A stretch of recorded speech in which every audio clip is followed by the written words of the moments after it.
Another dude was like, yeah, there's a bit of a problem with the front wheel. I'm like, what's the problem? And he's like, there's a crack in it.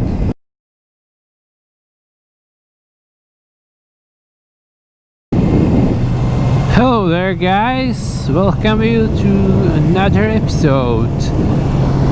Well, a lot actually happened. I spent last 2 weeks basically looking for the EXC 300, like I said, and I saw some things. Pretty much majority of these bikes that I found on the internet are, well, how to say it kinda politely, well, these bikes are shit.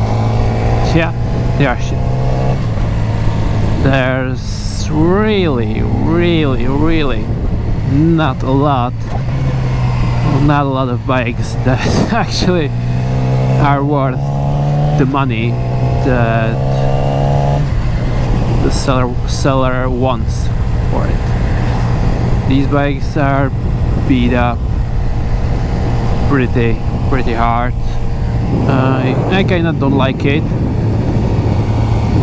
I mean, there was this one dude that was like, yeah, if you want the bike, I have one. I'm like, yeah, really?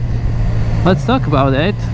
And he said some things. I asked for some information. Turns out the subframe of the bike is bent and welded, probably, very likely. He was like, no big deal, man. I'm like, really? Come on.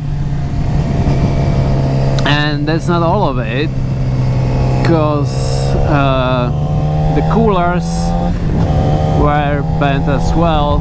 There was a dingle in the exhaust pipe, so it means someone dropped the bike on the log or something, on the stone.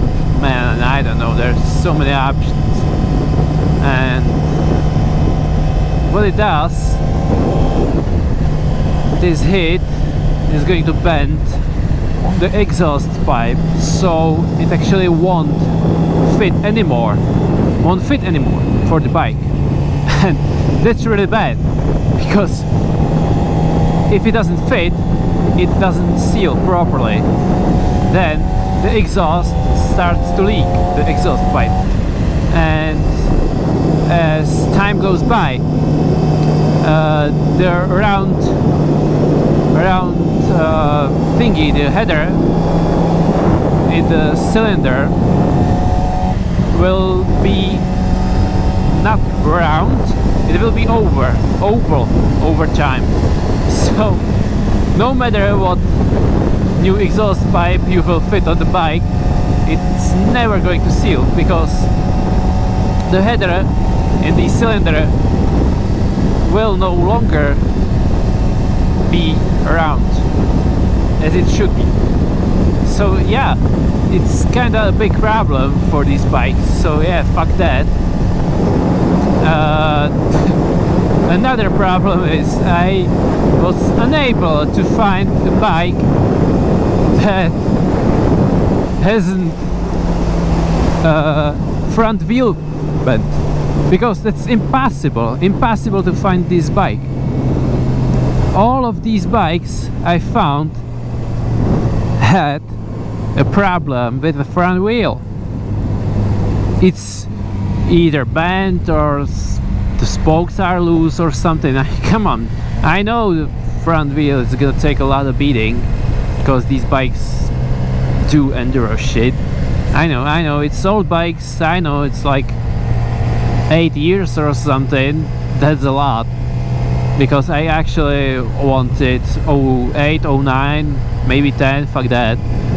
I switched to 11, 12, 13, 14, 15.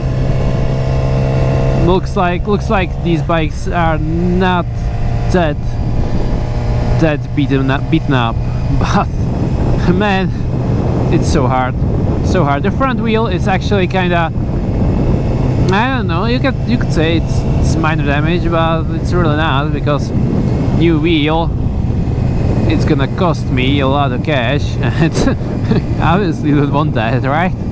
So fuck that. Another dude was like, yeah, there's a bit of a problem with the front wheel. I'm like, what's the problem? And he's like, there's a crack in it, no big deal, it doesn't affect anything. I'm like, man, come on, it's a cracked front wheel, come on. You can't say it's okay, because it's not. Man, Jesus, these guys, come on. I mean, I found one that's like almost okay, almost, but the problem is it's pretty damn pricey, way pricier than it should be. And the thing is, I don't want to pay a lot of cash for this bike, because come on, I don't have to, so I won't. Even if that means I'm gonna have to wait for another bike to appear for like a week or two, I don't really care. And yeah, because there's a traffic light ahead and I don't want to wait there. I'm gonna turn here and turn around. And also this will bring us to the end of this episode. So yeah, that's pretty much it. It's a shit show. It's gonna take a lot more time than I expected, and yeah, ride safe and peace.